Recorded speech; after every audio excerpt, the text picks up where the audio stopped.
Hi, Ari. Merry Christmas from Ireland. Merry Christmas to you as well. Quick question. I found a study from 1972, George Mann and the Maasai investigating. Yeah, that was all in Nairobi. That was all in Nairobi. I've talked about that. Yeah, I'd just ignore that. Because when he did tribal measurements in the tribal zones, where he actually found none of those issues, and then he went to Nairobi, because in the tribal areas they don't have medical facilities. They've got nothing. Went to Nairobi and then did autopsies on certain people, and then found this, and then came up with a stupid idea. And this was where George got it wrong, where he sort of said, well, they do get atherosclerosis like us, but they don't seem to die like us. They must have a genetic thing. And he really mucked up. He didn't understand. He was looking at two different population groups, where Weston A. Price understood that. He said, here's a group doing the traditional diet. Here's a group that is close to stores that is now introducing a whole lot of the modern foods of civilization, which is seed oils, refined carbs, and all that.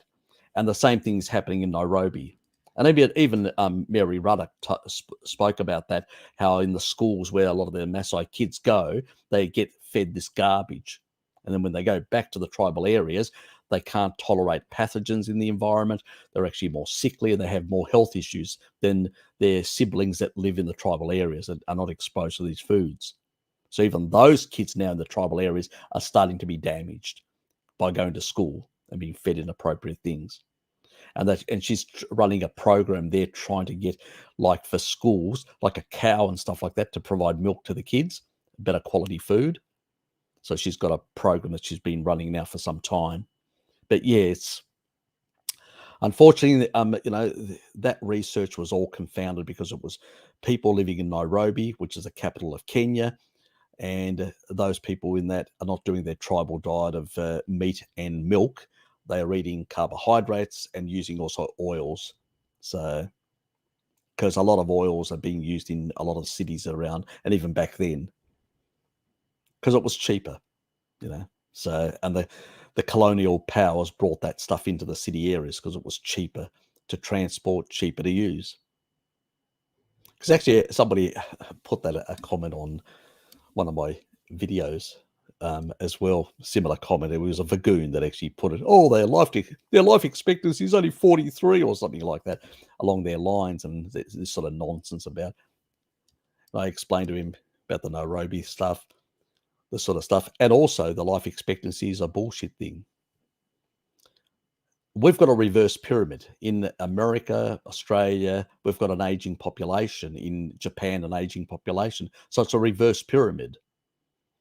So you've got less young people, more old people. So what do you think the life expectancy is going to be? Much higher. It's just an indication. The life expectancy is an indication of an aging population. If you've got, 50% of your population are below 15 years of age, and then you average that out, you're going to end up with a very low life expectancy for that year, for that population. It's statistical nonsense. Absolutely statistical nonsense. You want to do proper stuff, say everybody over 65. If you've got 1,000 people here in one population, like in Africa, over 65, and 10,000 people where there is a more aged population in America, for instance, over that, how many people end up with different illnesses or with, as a percentage of that total amount of people? So, and that's how you compare two different populations in an age from, a certain older age, not from a whole lot of younger age. And they actually look at the percentages, not the averages, the percentages of those people dying within that population. And that's how you really work out whether those people are healthier and more of their older people, even though the older people are a smaller proportion of their population, they're living longer compared to and breeding longer. I mean, 30-year-olds struggle in the West, and you've got 70-year-old Maasai in their mid-70s still being able to impregnate their wives. I mean, give us a break. And being over 100. Remember the video that I did recently on the Maasai? People talking about their families and all that. That's the real stuff. Or Mary Ruddock, standing next to 120-year-old, she was jumping up and down. I mean, give me a break. Most 30-year-olds would struggle to do probably that, and they'd probably have a hip fracture, in the West. So it's just ridiculous, the sort of stuff that we're fed. It's just all fabricated, confounded, and ignored. And people playing around with statistics. You can make statistics tell you anything, and that's why I just gave you a simple example there. Why average life expectancy is nonsense. For the simple fact, we've got a reverse pyramid. They've got more young people and less old people because they've got a more higher breeding. They are breeding faster. They're having like 10, 12 kids.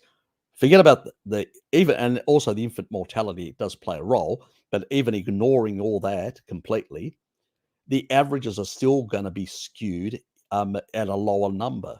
When you've got a bigger young population, your average life expectancy of all of the entire population when you've got a pyramid, is going to be lower. And when you've got a reverse pyramid like we've got in our society, is an aging population, the more it ages, the higher the life expectancy, the average life expectancy goes. That doesn't mean that these people are living longer and healthier. It just means that there are less young people. And so your statistics just, that's all they're saying.